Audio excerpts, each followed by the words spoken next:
you all for being here. What, we're going to get napkins first. Where's my bib?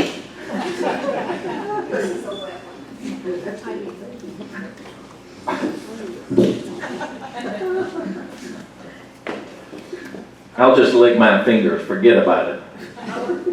Yeah, I know. Good to see you all here today. And the whole idea behind this Sunday school series was to be able to hear people's stories. I think is so much more powerful. So you can have a speaker come in and argue about some topic on, and people are going to disagree with it, but it's very hard to argue with someone's story because it's their lived experience.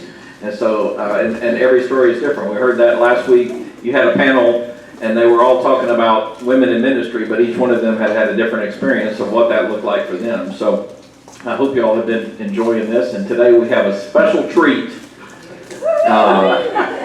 We have two of our own. Ellen Turner was going to be on the panel. She just wasn't feeling up to it. So she's kind of been struggling lately.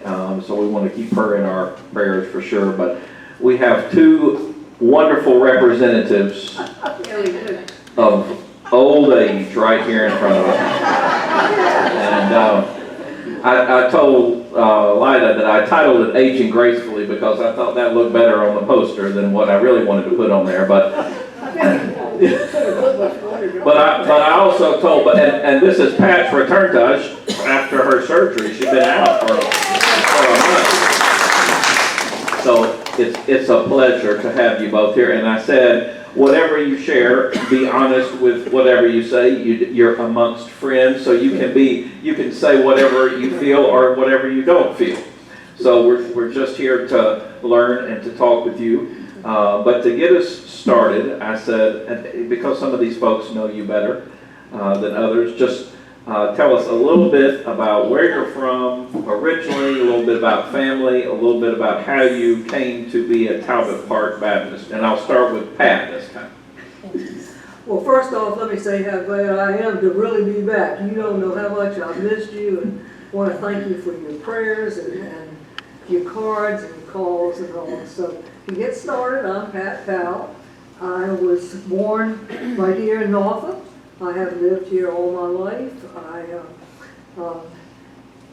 was fortunate enough to marry a man that was also a native of Norfolk, so I'm Norfolk born and bred. That's unusual. Yes, it is, especially in a town like with our people that travel so much and all like that. Well, to start here, I guess I'm kind of the relic here today because I actually was here before any of these buildings were here. Talbot Park kind of started, the people in this area wanted a church in this area. And they started out by meeting in people's homes. Well, it grew so they didn't have space anymore. So they contacted Granby High School, and Granby allowed them to meet in their auditorium on Sundays. And on May the 23rd, 1943, there were 96 people that met in Granby High School, and they became charter members of Talbot Park Baptist Church. Among them, of course, were my mother and father and my brother. And we have a lot of ties here. My mother was Dr. Hans's secretary for many years. My dad helped to start the library that we used to have. And, of course, I joined church in Granby High School on the 12th of December 1943, before there were any buildings here at all. And so when they finally completed the first building was in 44, and they had their first meeting, and I don't know how or why, but I became the first person that was baptized here. So my ties and my roots are still here. I was married here. My children, of course, were baptized here and also married here. And so, as you can understand, the ties are really deep here for me. So much has happened, and I wouldn't trade a minute of it for anything. it's been my pleasure, and it's home for me, and I hope for as long as I live that this is right where I'll be.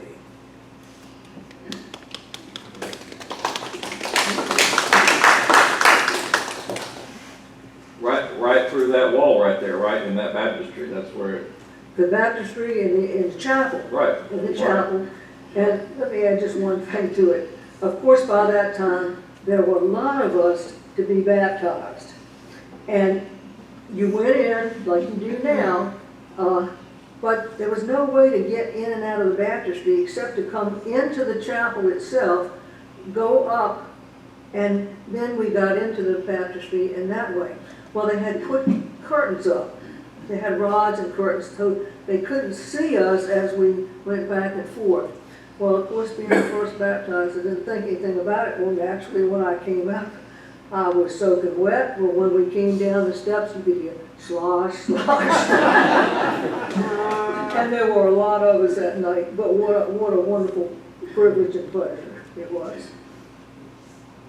Thank you. All right, Lida, let's hear some about your story. Well, I grew up in Windsor, North Carolina, and. Which is where? Pardon? Which is where? About 80 miles from here, down the road. And then we came to Norfolk, and I guess somewhere along the way I got married. I had 2 years of college, but I didn't really want to go anymore because I didn't like it, and I didn't want to be a teacher. And it was at that point ECTC, East Carolina Teachers College. And it's now ECU, which is a huge university. But anyway, my mother was a school teacher, and she told me I would never make a school teacher because I had no patience. So quit all that. And then I was married, and then we were living on Burley Avenue, and one evening, maybe 6 or 7 o'clock, these people came to the door and invited us to come to Talbot Park Baptist Church. And across the street from us was a young couple about our age who were already coming here. So between all of that, we decided we would start coming here, and we did. I don't have any family much. My parents were older when I was born, and I was an only child who was probably spoiled rotten. And I had no grandparents that I remember except a little old grandmother who was a very strict lady, not very grandmotherish. So I didn't go over to her house very often. And so I just didn't have any family. I do now have 2 sons, but one of those lives in Iowa, so I don't see him too often, and the other one lives here. But I think I don't have any family. All of my aunts and my cousins, everybody, all of them are gone. So I'm just here by myself. So You got us. I have 2 grandchildren, yes. They don't live Do here either. you remember what year you came to Talbot Park? 1948, I think. 1948, yeah. I should have looked this up beforehand. I know Pat is the longest serving continuous member of Talbot Park now. Luther Hoy was the last that had been a charter member. And Lida, I think you're 4th or 5th on the list. So you're in that top group of people who have been around the longest. Yes. So, yeah. I have enjoyed it. Ellen and I worked in a nursery for maybe 40 years. So that was what we did for the most part. So that's about it. So my next question was, and you commented on this a little bit, Lida, when you were younger, what did you think about people who were older? And did you have some examples in your life of older relatives, Sunday school teacher, people at church, people you knew who were old, and how did you think about them? We'll make Lida go first this time.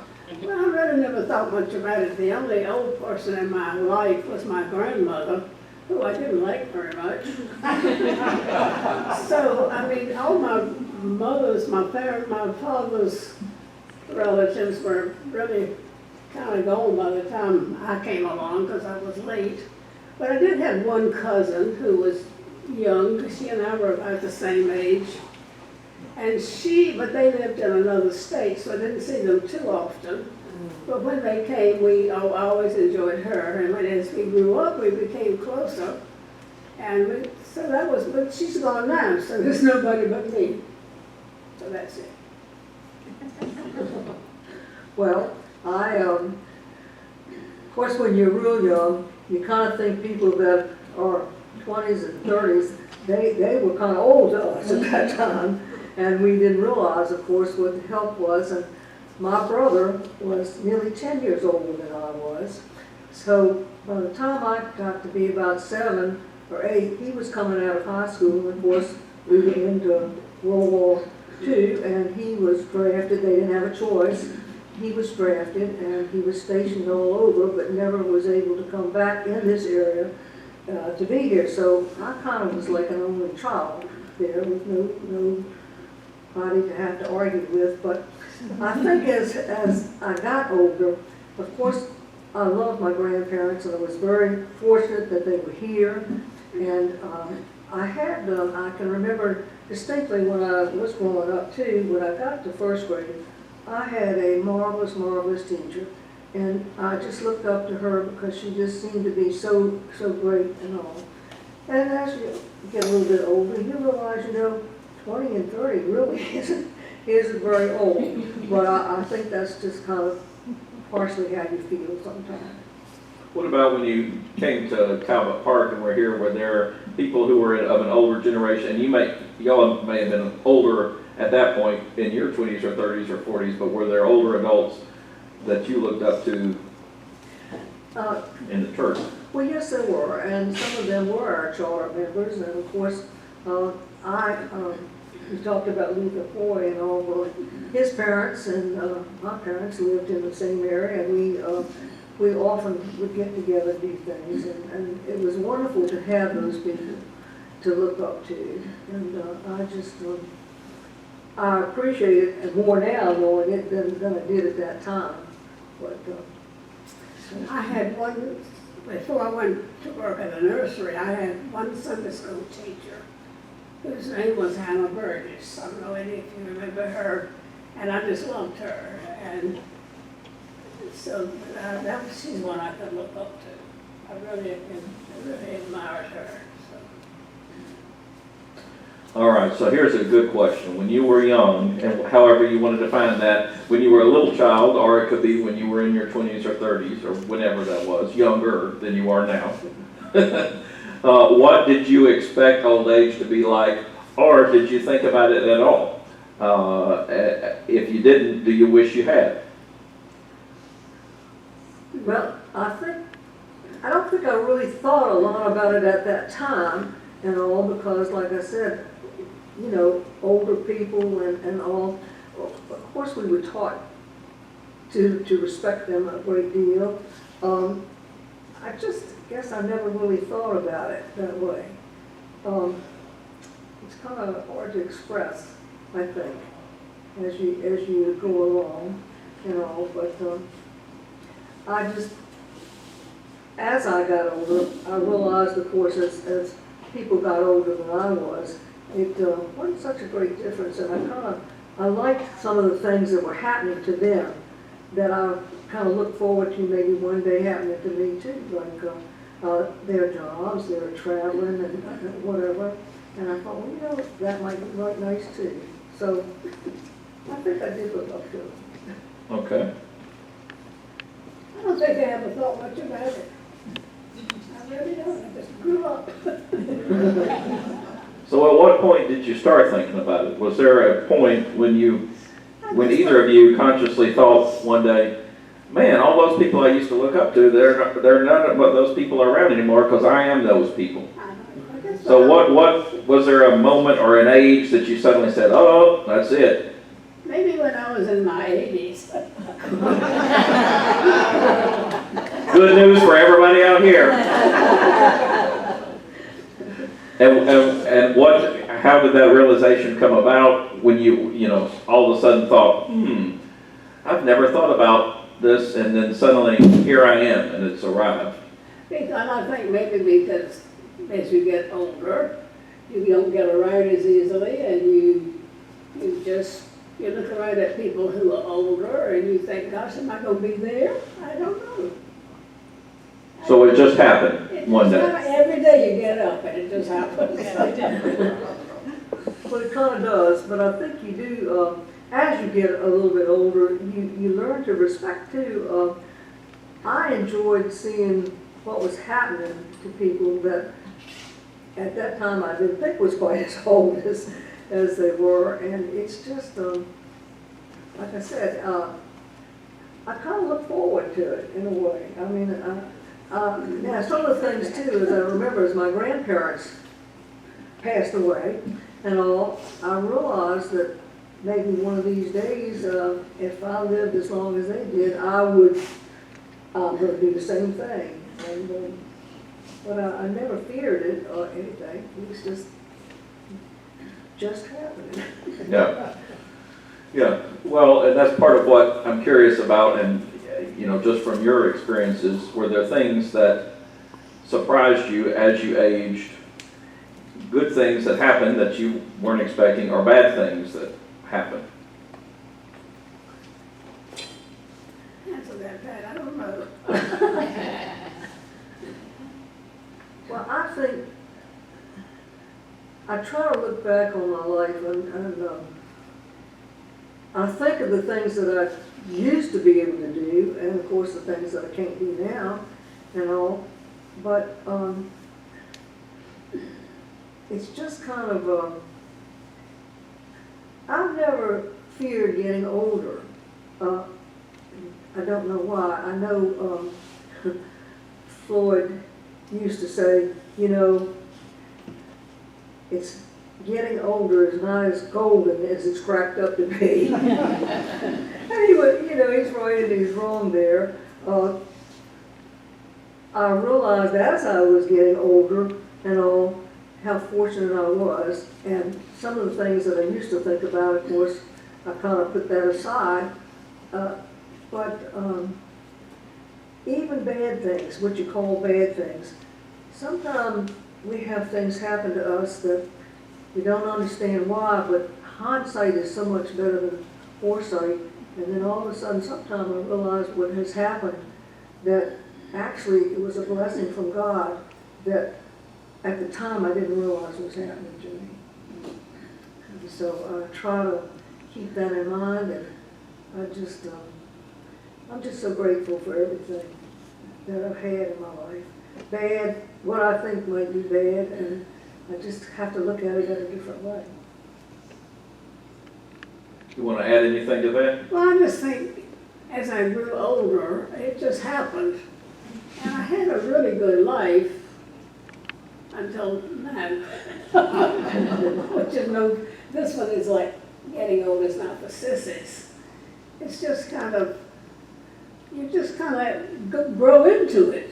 And one day you're pretty good, and the next day you hurt all over, and it's just not fun. Well, I guess that's part of my curiosity, because I would say when we're young, our parents teach us a lot of things, right? So they teach us how to count, they teach us how to read. We go through school to learn lots of things. We eventually learn how to drive, we learn how to, parent, we learn it, but when are we taught how to be old? Where do we learn how to do that? And that seems maybe like a ridiculous question, but maybe there are things that we could learn about how to do that. So that's part of our conversation today is, I think for a lot of us, we just never thought about it, and then one day we woke up and said, oh, wait a minute, what about, Right. what about this? So it seems like we have wisdom to glean. That's why we're relying on you, because maybe that experience is more common. But that's one of my questions was, are there things you wished you had known before you got to that point where you woke up that day and said, uh-oh, here I am? Were there things that you weren't prepared for, physical, mental, whatever that might have been, that you thought, oh, or was it just happened and I wasn't going to be prepared for it either way until it happened? I just think you just grow old gradually. I mean, I don't think I ever thought much. One day at a time. One day at a time, right. Well, I think back on, people have asked me before, wouldn't you like to go back and live it over again? And I kind of look at them and I say, not on your life. Now granted, I probably would do some things a little differently, knowing what I know now. But I've never felt like I wanted to redo that. It just, I've tried to learn from it, and of course, I did some things that I know I would have changed, but it's all a part of growing to me. And I just, I really respected my old elders, as so called, but I know that with the thing, I can't do the things that I used to do when I was 20 and 30 years old, and I'm not supposed to. And I just have to put it in mind that, well, you know, this is day by day, and I'm slower, but I can still go. And I have friends, and I still can contact them. So the growing older hadn't bothered me. I like it, and that sounds kind of strange, but you know, with every step that I take, or every minute that I have, gets me that much closer to my eternal home, and that's what I'm looking for. So I guess part of my question about that is not just, yes, you age every day a little more, but was there a conscious point for either of you where you said, in just real practical terms, okay, I've reached an age, I need to make a will. I need to start thinking about what will happen if I have certain health outcomes. Did that preparation ever come into play? Because again, we don't go to a class, most of us, that says, this is what you need to do to think about the kinds of medical issues that most people, 70% of Americans, are not going to die in their homes. So were any of those things, like, was there a point when you said, oh, now I need to start thinking about that or address those, or have you not reached that point yet? No, well, Willie White and I made a will many years ago. And then when he died, my son, who was here with me, said, we need the medical, whatever that is, and all that stuff. So we went to a lawyer and had all that drawn up, So that was, what, 7 years ago? So that's when. And you were how old then? What is 93, 7 from 93, 86. Okay, so you were 86 when you first Uh-huh. did that. Yeah, but we had done the will much earlier. Okay. But Jim felt like we needed all this other stuff, so we got all that done. Did you feel like you needed all that other stuff? Well, I felt like if he told me I did, I did. He's older than I am. Okay. That's a part of the dynamic that the parent-child relationship also changes, doesn't it? Yes, it does. Yes. Yes. Yes, it does. So, well, I guess my reality about the wills and things came to me, well, several years ago, right many years ago, when Floyd was named the executor of my aunt and uncle's estate. They lived in Williamsburg. They didn't have any children, and so he became that. And of course, I was a part of that. And of course, when he died, then I assumed that. So I had been working with them, but it didn't do much at that time to make me really think a lot about it. And of course, when things started happening, and as you get older and you realize that, you know what, one of these days, somebody's going to have to know how to do and whatever this is. So yes, there again with my children and all, we have, of course, done the will, and I have all the directives and all. And if you've ever been anywhere in the medical profession, whether you go visit a doctor or whatever, some of the first questions they ask you, do you have? You know, do you have? And fortunately, I can say, yes, I do, with that. So I think that the will didn't come into real focus to me until I began to realize, okay, I'm getting to the age now where if something happens, somebody needs to know, and we need to know how to take care of this. So, And does that, for both of you, does that give you a feeling of I mean, are you happy about that you have those plans? Does that make you feel, or for your children's sake, I mean, is that something that is a good thing, or? No, I do not resuscitate on my refrigerator.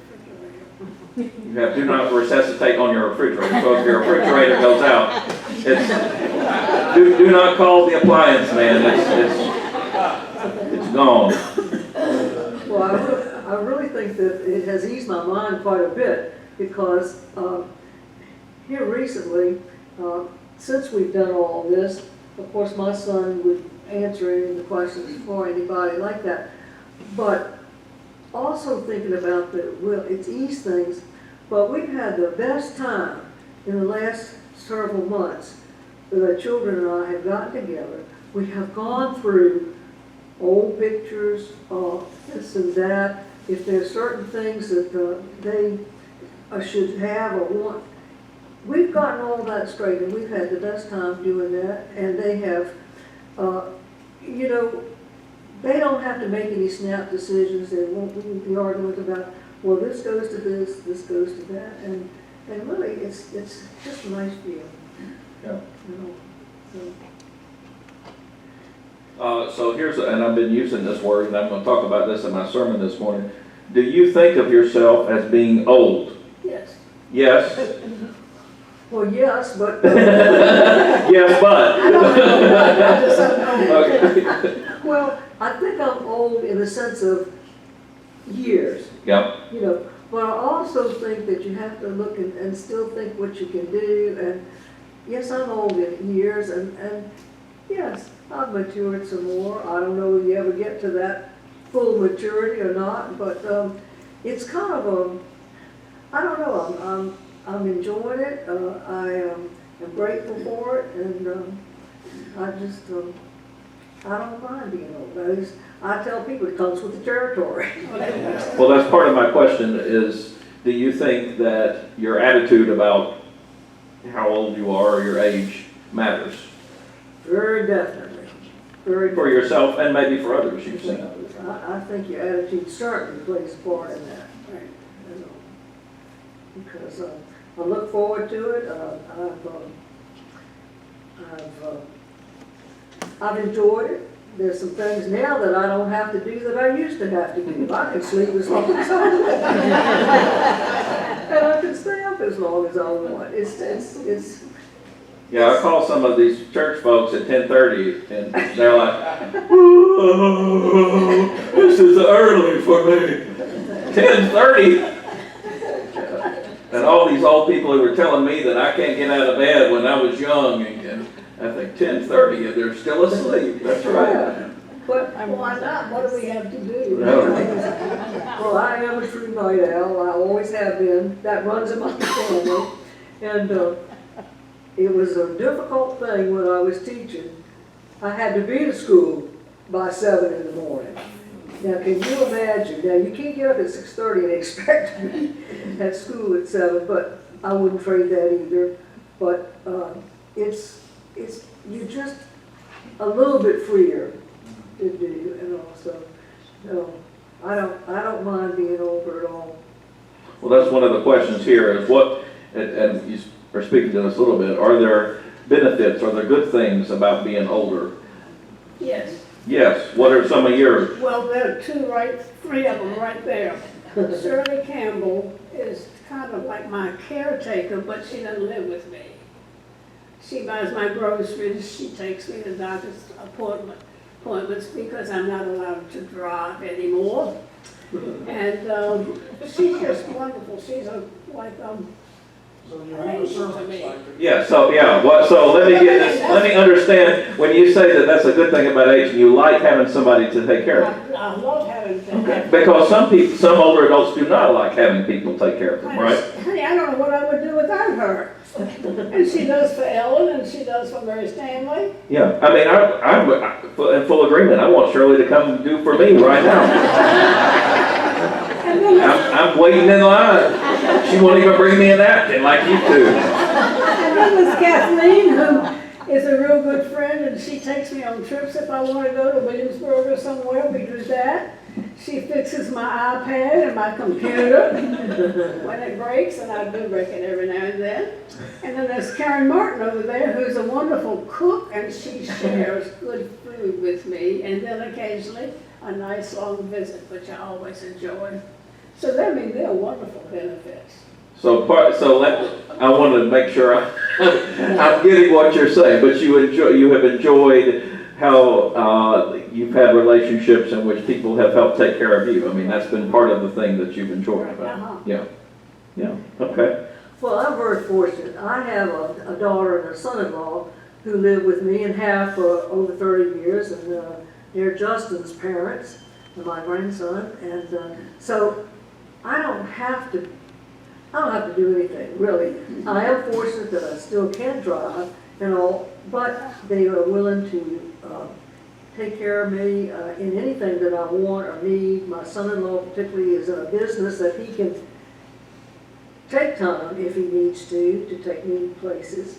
But I've noticed too that, especially if I'm out and I've been somewhere, and if I'm coming out like a Walgreens or a place like that, I may have a bag with me, that people will stop, people I do not even know, will say, do you need some help? Can I help you? And I try to thank them and say, no, I think I'm okay, but thank you for offering, because it feels nice to know that someone really does, I mean, a complete stranger. I'm the one who drives by and shakes my fist and says, get out of my way, you old woman. Well, I tell you what, now driving today is a little challenge. Yeah. And it's a little different. I mean, So you've noticed that people treat you or respond differently, I think they do. I think most people do. and you think that's mostly positive? Yes. Very definitely. Okay. Do you think there are people who treat you differently in a bad way or a negative way because you're older? I haven't run into that, I don't think. Most of them are like just as she said, they seem to be very solicitous, very nice, very good about opening doors and helping me if I need anything. I don't find anybody much being ugly.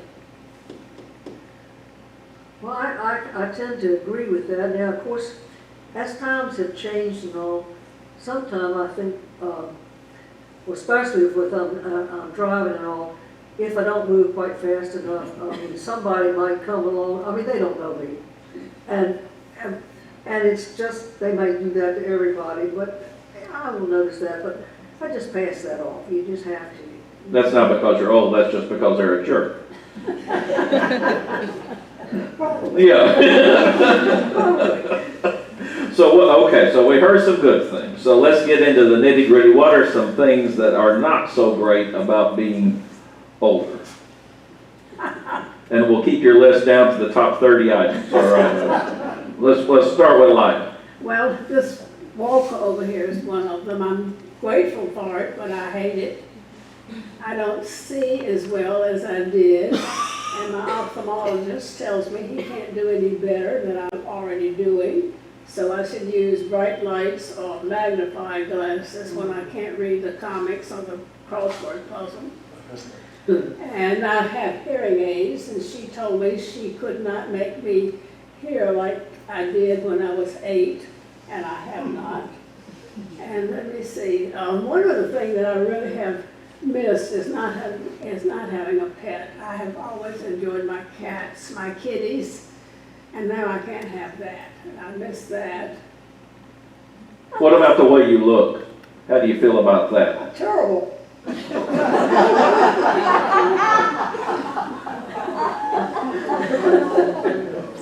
wants to look like this when you're growing up? Well, I think you're beautiful, but that's what we're here to hear yours.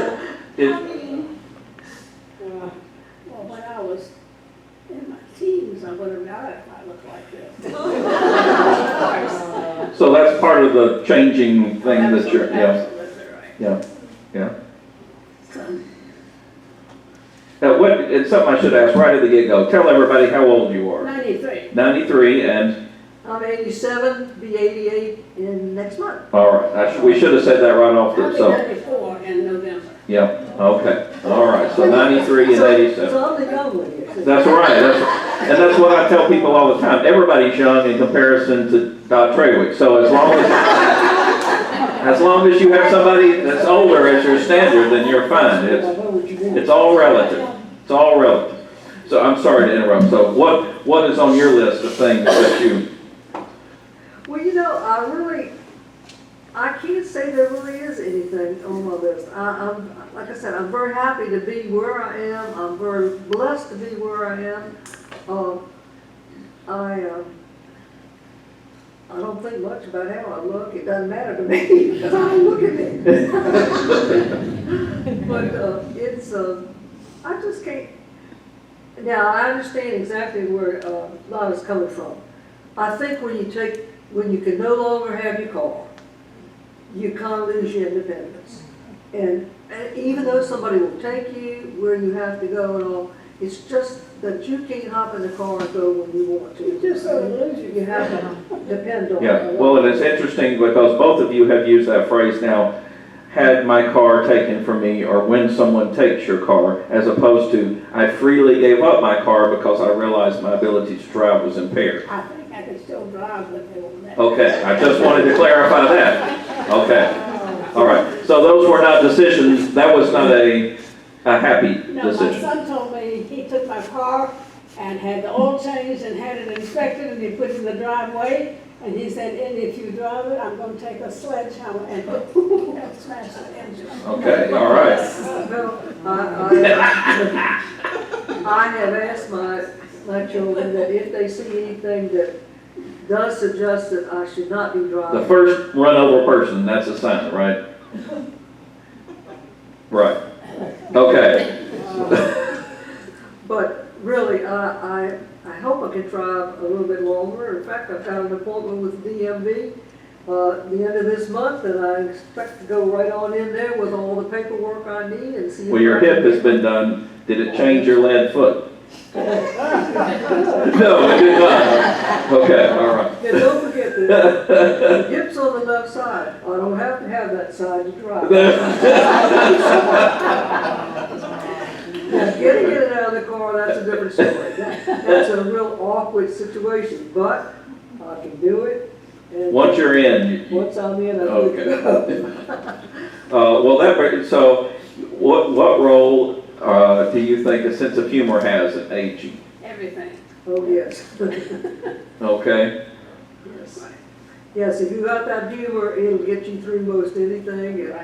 And I have often found myself laughing at myself for some things that I've done, and I get. Or laughing at some of the things she's done. Right. Yeah. She doesn't know me real well. But I'm just happy for every minute of it. I really am, and I'd like to think I could live many more years, but that's up to the Lord. He's got that time already picked out for me, and there's nothing I could do that would change that. That's Both of y'all have had that experience of losing a spouse, and I know that is hard. How did that affect how you thought about yourself and aging and where you were in that process?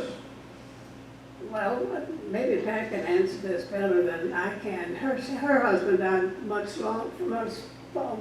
more way back than mine. Mine's been gone almost 7 years, and I really missed him. And it was just now there's nobody to talk to, there's nobody to be around, nobody to.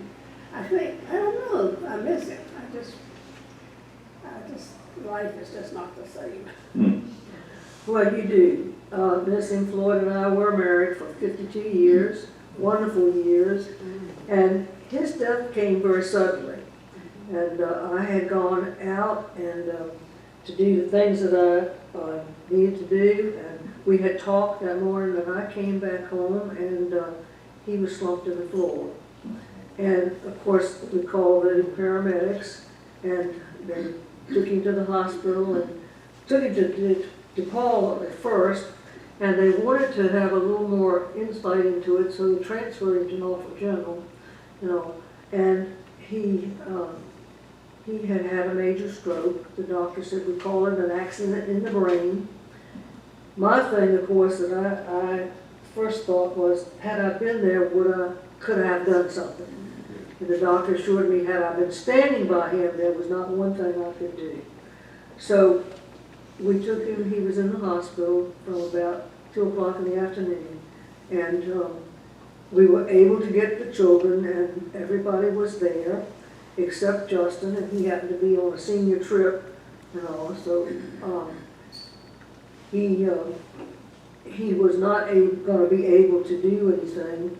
So they, at all of our wishes, they took him off his life supports, and he finally died around 10 o'clock in the evening and all. And it was a great shock.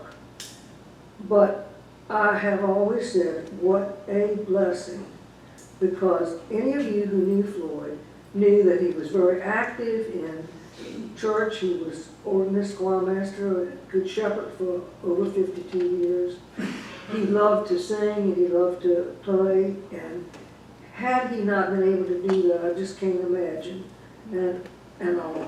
But right away, I could say we were so blessed, because he was taken while he didn't suffer, except just right at the time of the stroke. And of course, he would have, if he had realized anything. I think when you lose a spouse and you think the other spouse, would have to take care of you if he was still alive, it was a blessing. It was a shock, but it was nearly 12 years ago now. He actually died on the 22nd of September, and it was my choice. We had done everything together where we could, and he was actually buried on my birthday. It was my choice to do that. We had always done things when we could together, and even though it's been 12 years ago, you will always miss him. I can still walk by something sometime and it'll just hit me, and the tears will flow. I can feel his presence sometime, or I think I can, and it's just something that you have, that if you there's nothing that will replace him ever. But then again, I look forward to the time when I know I'm going to see him again.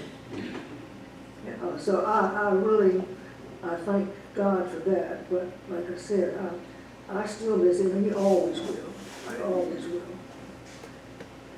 Well, and I think part of what we all know about these two ladies and listening to them is y'all are still sharp cookies, right?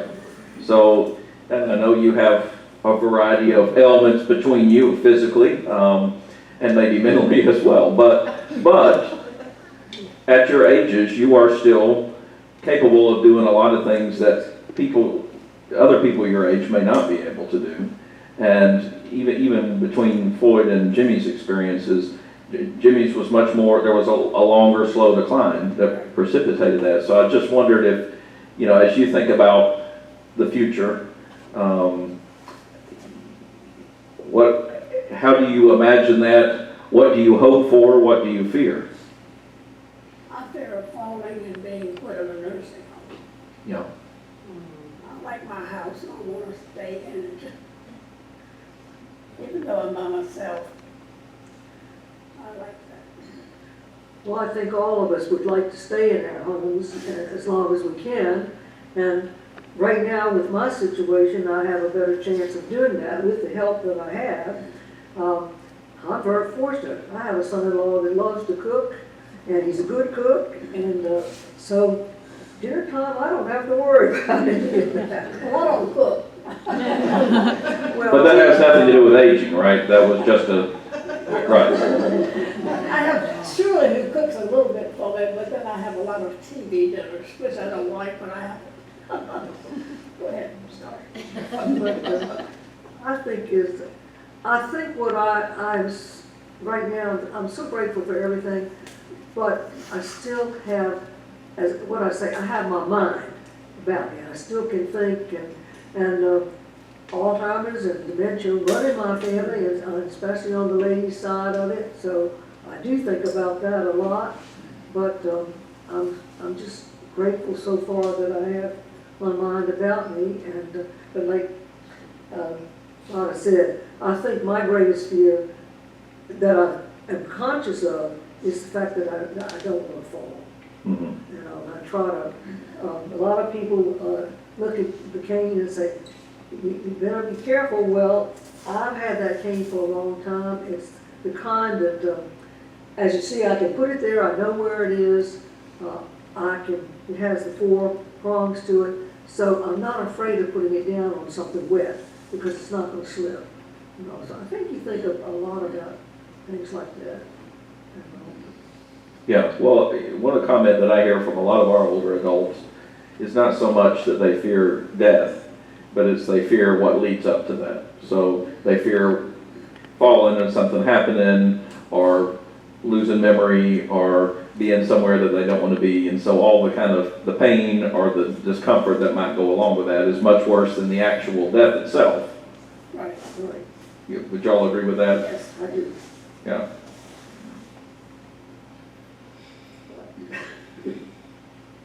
So, do you all feel wiser now in your old age? I feel like I'm getting less mature every day as I age, but That's really a hard question to It answer.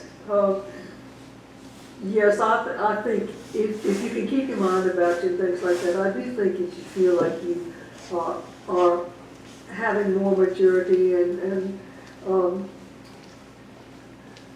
I don't know whether you ever reach full maturity or not, but if you can, wise enough to think that, that yes, you know a little bit more, you need to be aware of things, and Well, I mean, I can do things I could not do years ago. I have an iPad and a computer, and I do puzzles and read a lot. I don't know if that has to do with maturity or just learning to do stuff. As long as I can do any of that, I feel. But I also know some older people when they see an iPad, they say, well, that's not for me, I refuse to have anything to do with that, I'm not learning. So part of that is a willingness to learn new things Right, at an older age, right? right. well, I think it's nice if you can learn new things. Now, some of us just aren't cut out for a lot of this new computer stuff, but But you're a technology person too. You're a good emailer. Some of these people in this room, I can't get them to even get on there. Shirley Campbell's like sending a smoke signal to her. Yeah. well, it's I can do a little bit on it, but I'm very fortunate. My daughter is excellent with it, so I can get help if I need it, and I oftentimes do. But it's not something I do all the time, But I am glad to know a little bit about it. So as far as wisdom, it's more than just learning how to do new things. Are there things that when you think back about, even in your own life, yourself, not necessarily regrets, but you see things differently now with perspective than you did at the time? Oh, you do. You do. I think you can look at it a whole lot better than you used to because, well, you've had more experience for one thing. That's right, And you can take time to weigh things out, and I can definitely say that right now I probably wouldn't have done some of the things that I can do now back when I was younger, But it's just it's just a way of growing, and well, like you said, it goes back to attitude as far as I'm concerned. Just the way you feel about things. Right. And I think you, looking back, see things that you did that you wouldn't do now, or you were sorry you did then, or you could do better now. Maybe. Like that. Do you ever share those insights with other people in your family or anybody else? Yeah. My daughter-in-law talk about a lot of stuff. Do they listen to you? Yes, they do. I think it probably goes in one ear and out the other, but they shouldn't listen. But, Well, I think if you have a good relationship there, and all, you do share, and I'm very fortunate to be able to do that with my family. And I think oftentimes there are people who are not in the same, have the same things that I have, how they must think and do, you know. I just have so much, I have the support I have from my family, my church family, other organizations, and it's just nice to be with people and be able to see different perspectives of things.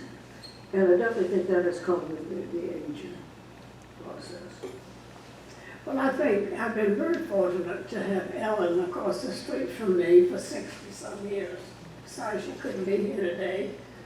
But we have been so close and have done lots of things together, which we can't do now.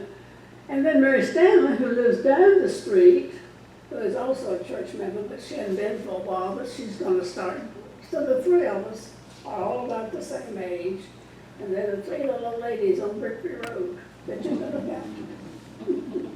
Well, that was my last question to you all was, can you think of ways that we at Talbot Park can help care for you, and what would that look like? Not just you two personally, but older adults in general. Are there ways that churches can do things that may, and as you say, you two are very fortunate in a lot of respects. Right. But maybe for some who don't have that kind of support network or friends or family who are close by. Right. Well, I think one thing that's very important is visitation. I mean, not just for me, but people who can't get out anymore. Well, I think one of the things that we do here that I'm very pleased with is that we try to accommodate our older people who can't get someplace. We give them transportation, and we've tried to encourage them to call the church if they need any help and all. I think that's one of the things that we do that we should keep on doing, and the contact with them I think is very important. And some people don't get to talk to anybody for a long period of time. I can't imagine what that would be. But I think we do a nice job, and we try to meet our older people's needs. And I don't know, 'cause I don't experience that, so it's hard for me to imagine, you know, what else. Well, I hope that you all feel as included and loved as you are here, because we do love you. And Oh, I love everybody, and I feel very, very fortunate to be here. I do too. I do too. well, on that note, we've got a few minutes left. Are there questions for these two ladies that you might have as you've listened to them, things that have come up? Or you just want to pick their brains for all their wisdom and learn the secrets that they have revealed? Anybody have? Yes? I'd like to say that I knew Mr. Floyd and Mr. White, both wonderful men. Very happy to have them here. Mr. Floyd played at our wedding. And Miss White probably looked after me in the nursery because I came here as a baby. And now I'm a great grandmother. So, and that's hard for me to believe. I mean, you know, I'm thinking as you age, you know, you've got children and you still think of them as teenagers, even though the children are now telling you what to do. But I think it's wonderful that you're both still here. We're glad to have you. Thank you. Yes? What invention during your lifetime do you feel impacted you the most or impacted us the most? What invention during your lifetime do you feel impacted you the most, or I guess the world? Lots of things were invented. So when you, Absolutely. yeah, when y'all were children, you didn't have television for sure. Where was the house you grew up in Windsor? Did they have? I had a phone. You had a phone, indoor plumbing. Indoor plumbing. Indoor plumbing. Okay, well That's good. Yeah, when did you first get a television set in your family?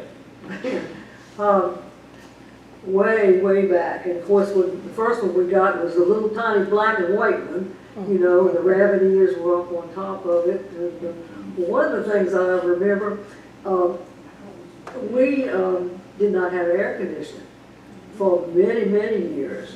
I mean, in the summertime or whatever, you open the windows and, you know, you sat around and you went out on the porch and things. So things like that were quite an addition to us. We just didn't have that. And I like that one. That's a good one.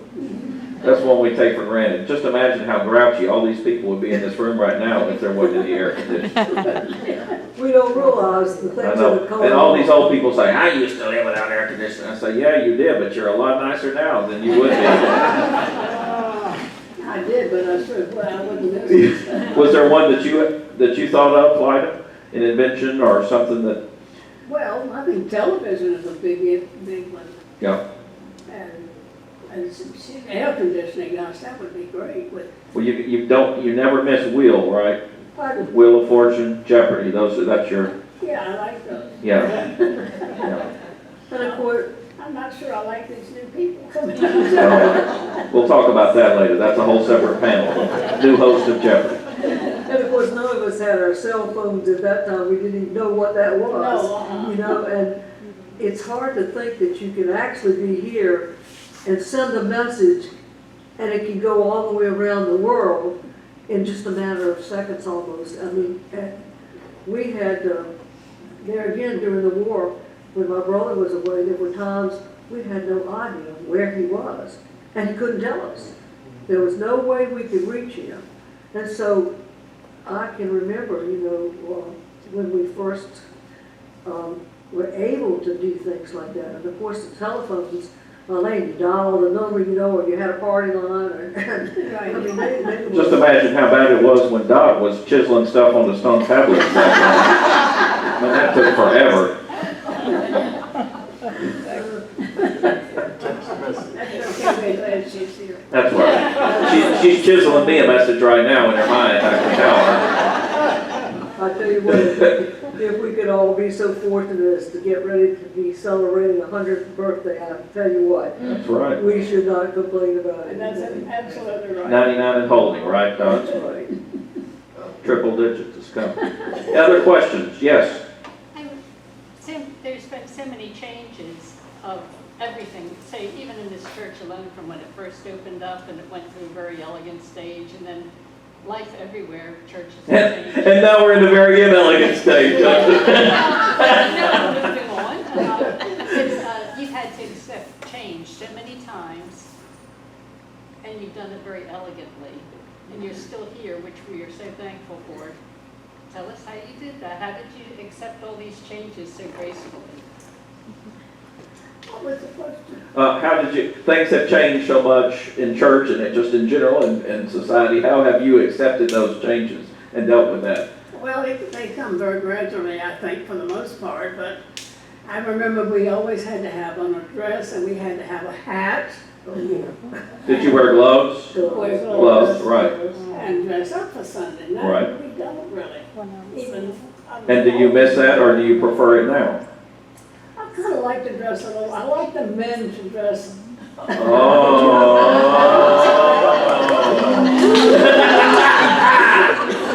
Now we're finally getting into something here. That's what.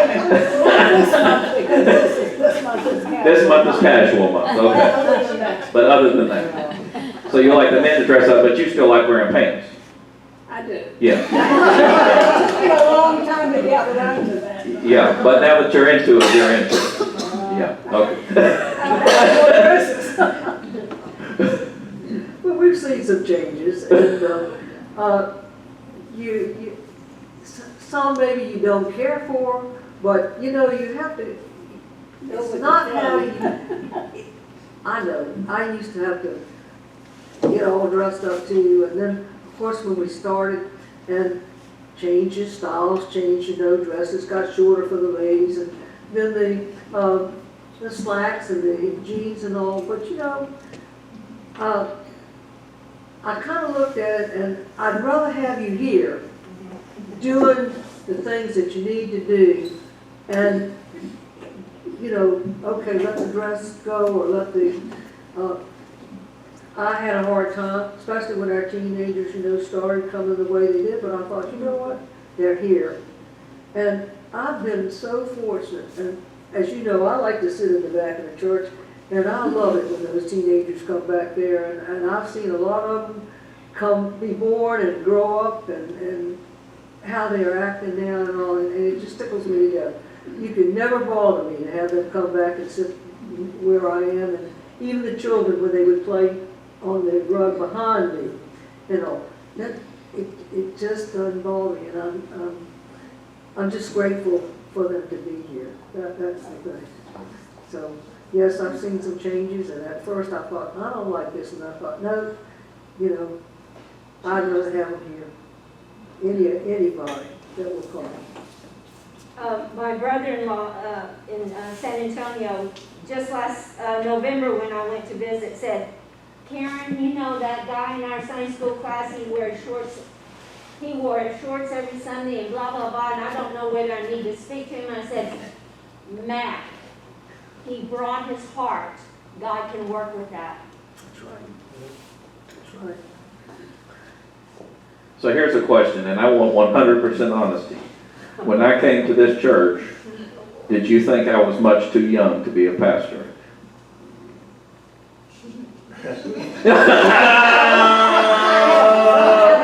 What about that first time when I walked into that hospital room at DePaul when you were there and I came to see you? You remember that? It was one of the first times that we met.